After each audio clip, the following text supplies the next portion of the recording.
Australia's highly variable climate is influenced by the broad patterns in the oceans around it and the atmosphere above it. Some of these patterns are not only more obvious than others, but also predictable. We call these our climate drivers. One of our strongest climate drivers is the El Niño Southern Oscillation, or ENSO. ENSO is a natural cycle in Pacific Ocean temperatures, winds, and cloud. This influences climate right around the globe. In Australia, ENSO is often behind our climate extremes, from devastating floods to searing droughts. ENSO naturally swings between three key phases: La Niña, Neutral, and El Niño. A typical ENSO phase starts in the first half of the year and lasts until the following autumn. Sometimes we can get the same phase for 2 or more years in a row. On average, it takes about 4 years to swing from El Niño to La Niña and back again. So what are these ENSO phases, and how do they impact Australia's climate? Well, during the neutral phase, steady trade winds blow across the tropical Pacific from the east to west. These winds pile up warm water in the western Pacific. In contrast, water temperatures to the east are lower as the trade winds cause cool water to be drawn up from the deep. The temperature difference across the tropical Pacific Ocean causes air to rise to Australia's north and descend near South America. This creates a huge connected cycle called the Walker circulation. We consider neutral to be the normal phase because we're in this state more than half of the time. While a neutral phase may bring more normal weather to Australia, droughts and floods are certainly still possible. When we move into a La Niña, it's a bit like the neutral phase has gone into overdrive.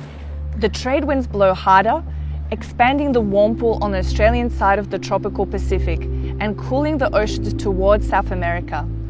This increases the east to west temperature difference and makes the Walker circulation even stronger, and the trade winds blow even harder again. This is called a feedback loop, and once it starts, we're locked into a La Niña until at least the following autumn. With the higher ocean temperatures, we get greater evaporation, more cloud, and more rain in the Western Pacific. For Australia, this means a higher risk of widespread flooding, lower daytime temperatures, and more tropical cyclones. On the other end of the scale, we have El Niño, which is almost the direct opposite of La Niña. During El Niño, the trade winds actually weaken or reverse, allowing warmer waters to drift back towards the east. The change in the ocean temperature patterns mean the Walker circulation breaks down, resulting in even weaker trade winds and even more warming in the east. Once this feedback starts, El Niño has set in. With the warm water shifting east, the evaporation, cloud and rain follows, shifting away from Australia. That means a greater risk of drought for northern and eastern Australia, higher temperatures and more heat waves, clearer nights and a longer frost season, and fewer tropical cyclones. While there are scientific definitions for El Niño and La Niña, in reality, no two events and no two sets of impacts are exactly the same. We also know some impacts will emerge as an ENSO event is developing, and some will persist even if an El Niño or La Niña never fully forms. The Bureau updates the status of its ENSO tracker whenever an event may be on the horizon, so you can keep well ahead of the game. Understanding ENSO is a big part of understanding our climate, so stay up to date with our fortnightly ENSO wrap-ups and of course, watch our Climate Outlook videos.